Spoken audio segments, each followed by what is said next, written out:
Ladies and gentlemen, boys and girls, children over the age of 18, this is the YouTube exclusive clip of Asylum Breaking Grounds Episode 3 featuring Mr. Charles Vyce. A couple more questions for you, if that's all right. Fire away. Perfect. So the first one for you.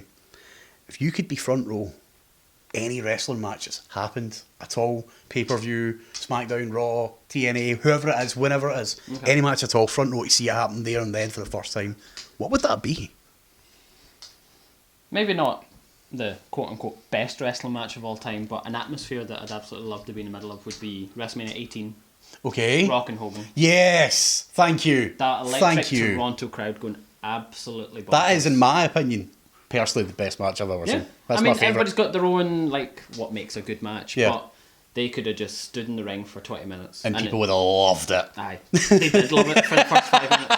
And to be in the middle of that atmosphere must have been absolutely electric. Yeah.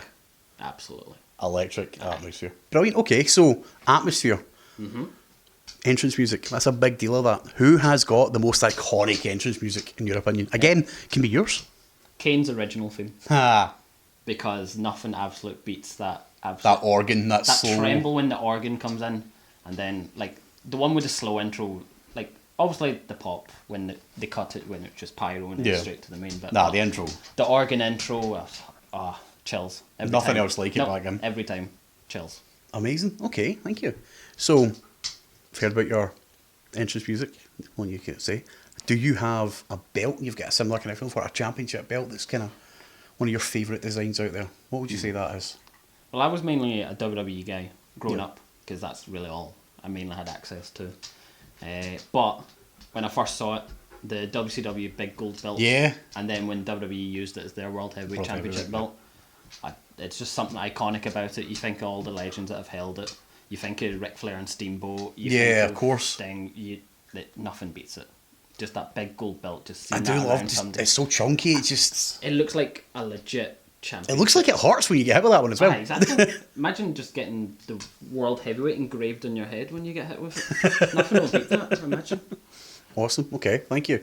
So, spoke about, you were mainly a WWE guy growing up, that's fine. So, is there a pay-per-view that you think you could watch on repeat for 24 hours, just that, back-to-back, never-ending? I've got two answers. Okay. Two answers. So, first one would be a pay-per-view I watched on Channel 4 back in 2001. Okay. Royal Rumble 2001 is probably my favourite. It's the first one I was allowed to stay up and watch. Awesome. I made a sign for it at home saying Kane. And then the horrible part of the story is I fell asleep before the Rumble match started. To be fair, man, come on. It was very late for like 4 in the morning. For a 8, 9-year-old. I can't even stay up that late now. No, I know. But I'd made the Kane sign, and then, as we all know, Kane entered at number 6, and then went on 50 minutes to finish second. I fell asleep before that happened. I woke up to the final 3 of Rock, Austin, and Kane, and I was like, oh my god, it's happening. And then Stone Cold won. But that pay-per-view as a whole, Dudley's Edge and Christian in the opener was absolutely hot. Jericho Benoit ladder match, absolutely electric. Ivory and China was also on the card. Yeah. Triple H versus Kurt Angle with Stone Cold continuing rivalry with Triple H to face him at No Way Out. It was just it's a great card. Absolutely stacked. And then my personal favourite Royal Rumble of all time. But a joint number 1 would be SummerSlam 2002. Oh. Because I'll run you through it. Yeah, you're going to need it because I don't remember that. 2002. The opener, Rey Mysterio and Kurt Angle. Okay, wait. Possibly one of the greatest openers of all time. Then we had Edge versus Eddie Guerrero.